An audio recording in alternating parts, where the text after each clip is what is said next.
Bienvenue ici à la foire d'Angers. Nous avons le plaisir d'accueillir sur les studios d'Oxygène Radio Marc-Antoine Custeau.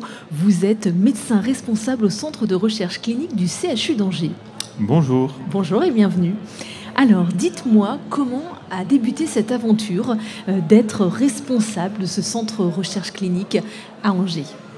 À titre personnel, j'ai toujours été intéressé par la recherche. Dès le début de mes études de médecine, j'ai en parallèle fait un cursus de chercheur pour que, au final, je puisse à la fois exercer comme médecin et avoir toutes les qualités pour pouvoir conduire des protocoles de recherche clinique.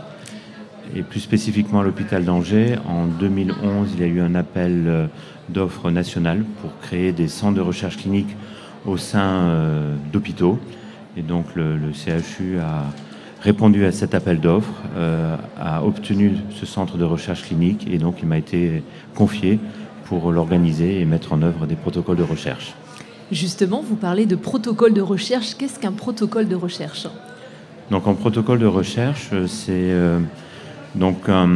l'organisation d'une étude pour pouvoir répondre à une question scientifique. L'objectif de la recherche clinique, c'est de faire progresser les connaissances dans le domaine de la santé, dans le domaine de la physiologie et améliorer la prise en charge des patients.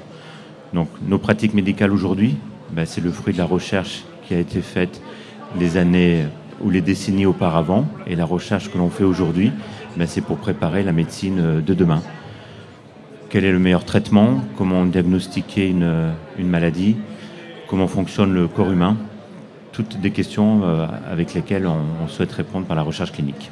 Comment vous décidez à entamer un nouveau protocole de recherche?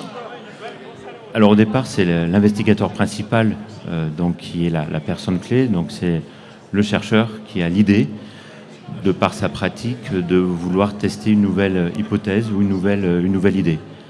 Alors bien sûr, on se base sur tout ce qui a été fait au niveau national et au niveau international. Il y a les publications, il y a les ouvrages de médecine, il y a la connaissance que l'on a. Il faut s'appuyer sur cette connaissance-là pour faire émerger une nouvelle idée que l'on va vouloir tester au cours d'une étude clinique. Mais l'idée, c'est que le début.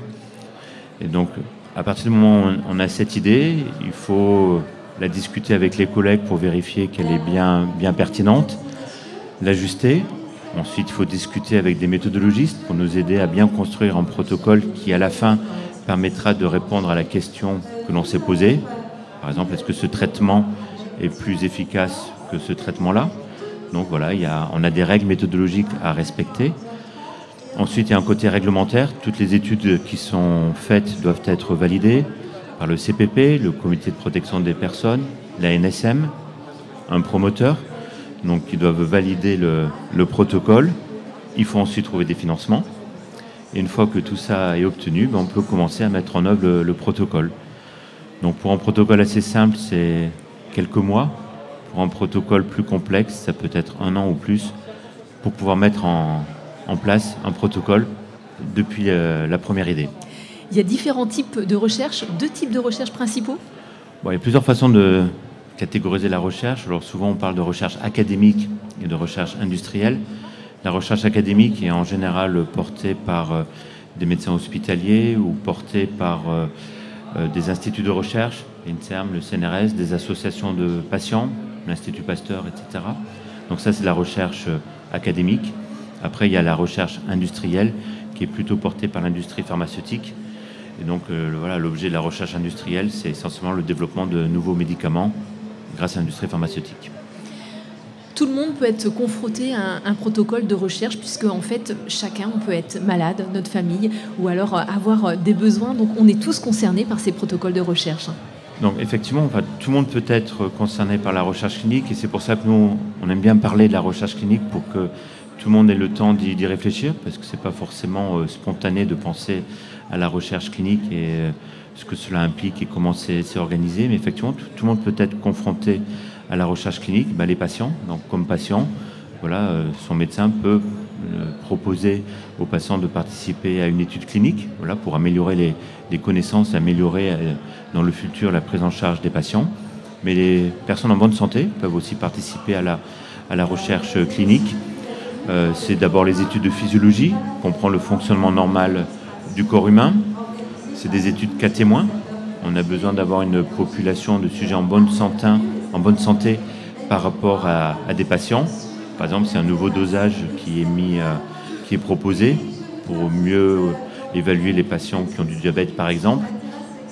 On a besoin de connaître les fourchettes normales de ce dosage et donc on va faire le même dosage dans un groupe de sujets en bonne santé. Et puis il y a aussi les tests de médicaments qui peuvent concerner les patients, mais qui pour certains médicaments peuvent aussi concerner les volontaires sains. Dans le développement d'un médicament, il n'est pas question de diffuser, de prescrire ce médicament à tout le monde sans qu'il ait été évalué au départ. C'est cette recherche clinique qui permet d'évaluer un médicament avant de le prescrire. C'est un beau projet d'être pour vous ici au cœur de cette foire d'Angers. Ce n'est pas courant de voir la médecine, la recherche ici au sein tout simplement d'une foire. Alors je sais qu'historiquement le CHU d'Angers était présent à la foire d'Angers, un petit peu moins ces dernières années, mais nous on a voulu y revenir justement pour parler de la recherche clinique.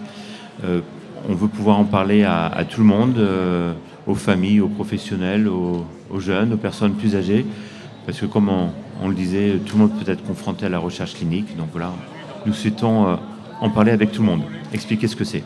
Vous l'avez compris, la recherche clinique, elle va faire avancer la santé, la maladie, mais également les différents protocoles de recherche. Alors si vous voulez venir rejoindre le centre ici de recherche clinique du CHU d'Angers, venez nous rejoindre ici au cœur de ce salon